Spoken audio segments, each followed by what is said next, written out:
देखिए, आप सब जानते हैं न्यायपालिका कैसे चलती है या न्यायपालिका की ताकत क्या है। डेमोक्रेसी के 3 पार्ट, लेजिस्लेचर है, आप चुन के भेजते हैं, कौन चुनता है? पब्लिक।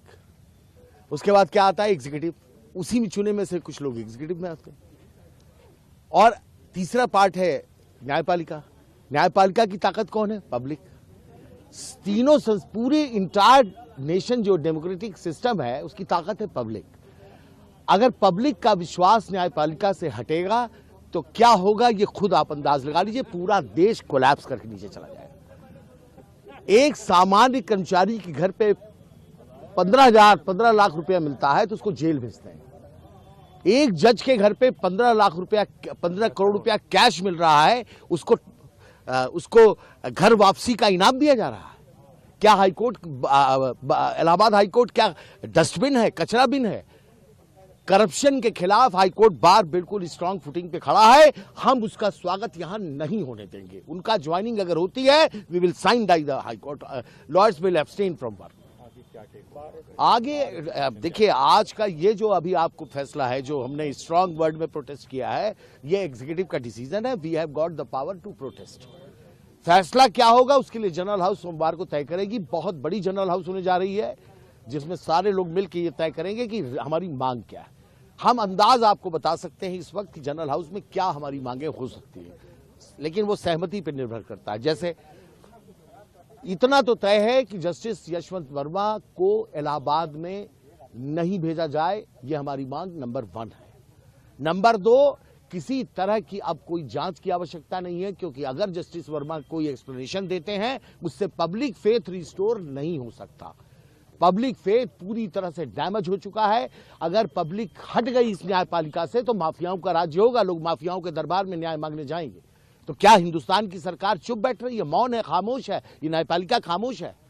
क्या पब्लिक फेथ बचाने की जिम्मेदारी सिर्फ लॉयर्स की है, जजेस की नहीं है? ऑनरेबल सुप्रीम कोर्ट ने जो ये कोलिजियम ने डिसीजन लिया है, हम उसके अगेंस्ट हैं, हम उसके खिलाफ प्रदर्शन कर रहे हैं। सर, अगर वो आते हैं तो उसके बाद और ज्वाइनिंग यहां अगर होती है, उनका स्वागत यहां होगा तो हाईकोर्ट को हम साइन डाई क्लोज करेंगे। इम्पैक्ट ये समझिए कि फिर हाईकोर्ट में, उनके कोर्ट में, अदालत में अनिल तिवारी अगर बहस करने खड़े हैं तो अनिल तिवारी को ये लगेगा पता नहीं दूसरे साइड से कितना पैसा लिया इन्होंने। क्या होगा आप बताइए? क्या पीछे बैठा हुआ मुवक्किल ये नहीं कह देगा कि भैया ये वही जज हैं जो पैसा लेते 15 करोड़ वाले? क्या होगा न्यायपालिका का? आज ये लड़ाई हमारी वकीलों की नहीं है, ये न्यायपालिका को हम बचाने की कोशिश कर रहे हैं। हमारा पिलर है ये न्यायपालिका। वो चीज है जिसको अगर डैमेज हुआ तो इसका फिर हिंदुस्तान में कुछ नहीं बचेगा, न डेमोक्रेसी बचेगी, न स्वतंत्रता बचेगी, कुछ भी बचेगा नहीं। दोबारा गुलाम होना चाहते हैं क्या? सब कुछ न्यायपालिका। मेरी दूसरी बात यह है कि मैं तो एक स्टेप के आगे की बात कर रहा हूं। जस्टिस यशवंत वर्मा का न्यायपालिका में फर्दर बने रहना पूरे हिंदुस्तान के लिए बहुत बड़ा खतरा है, कलंक है। इसलिए उनको तत्काल प्रभाव से उनको रिजाइन कर देना चाहिए। भाई, इसमें कहने लायक क्या है? जुडिशरी में करप्शन एक सर्वविदित वो है कि जुडिशरी में करप्शन है, और आज से नहीं है, बहुत पहले से है। और हमारी जुडिशरी के जो महामहिम हैं, जिनको इसके ऊपर एक्शन लेना चाहिए, उन्हें भी मालूम है। लेकिन इसको ठीक करने के लिए और करप्शन को दूर करने के लिए कोई ऐसा उपाय नहीं किया गया आज तक कि ये दूर हो सके। करप्शन बढ़ती जा रही है और आम आदमी को इसका फल भुगतना पड़ता है। आजकल तो लोग यहाँ तक कहते हैं कि बजाय in the court of Shri so and so, वो ये लिखना पसंद करेंगे in the shop of Shri so and so. देखिए, रास्ता कोई अपनाने के लिए तैयार तो हो। पहले तो हाईकोर्ट और सुप्रीम कोर्ट के जजों के लिए कोई नियम ही नहीं है। अब जैसे इसके अंदर नोट पकड़े गए तो सुप्रीम कोर्ट में को इमीडिएटली एफआईआर दर्ज करने की परमिशन देनी चाहिए थी। तो ठीक है, करप्शन है, जैसे आम आदमी के ऊपर एफआईआर दर्ज होती है, इसके ऊपर भी एक न्यायाधीश के ऊपर भी उसी प्रकार एफआईआर दर्ज करने की परमिशन दी जाए और उसके साथ साथ आगे की कार्रवाई की जाए। सुप्रीम कोर्ट को तो ये करना चाहिए था, उन्होंने ट्रांसफ़र कर दिया।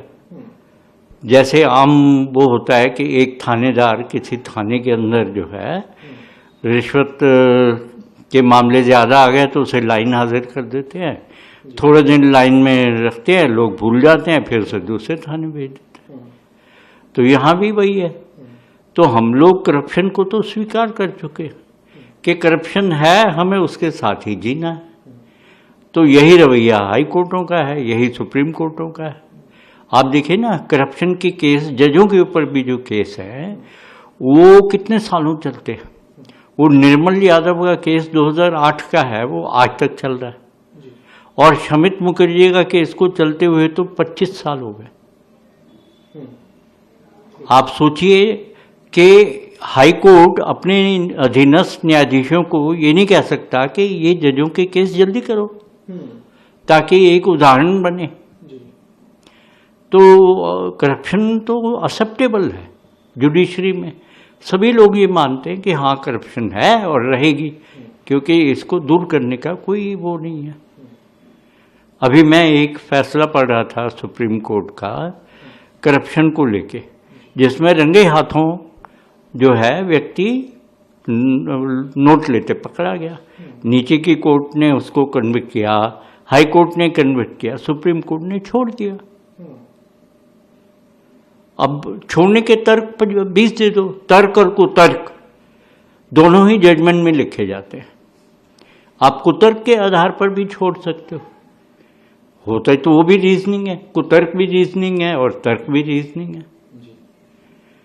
और आप छोड़ते रहो, जो लोग रंगे हाथों पकड़वाते रहेंगे, फिर पकड़वाना ही छोड़ देंगे, क्योंकि लोग ये मानने लग गए हैं कि रिश्वत लो, अगर पकड़े जाओ तो रिश्वत दे। यशवंत वर्मा जी के ऊपर ये लगा है चार्ज, उनके घर से मिला है कैश और काफी बड़ी मात्रा में मिला है। ये ऐसा पता चला है, जो मीडिया की खबरों से हमें पता चला है। हमें अपनी व्यक्तिगत जानकारी नहीं है, लेकिन मीडिया की खबरों से यही हमें जानकारी। बार इसमें उनको किसी कीमत यहाँ एक्सेप्ट नहीं करेगा, ये बार का अपना फैसला है।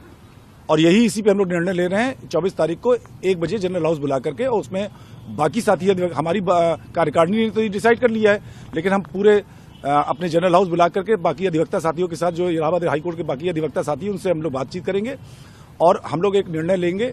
और इस पर हम लोग एक बड़े आंदोलन के लिए तैयार होने जा रहे हैं।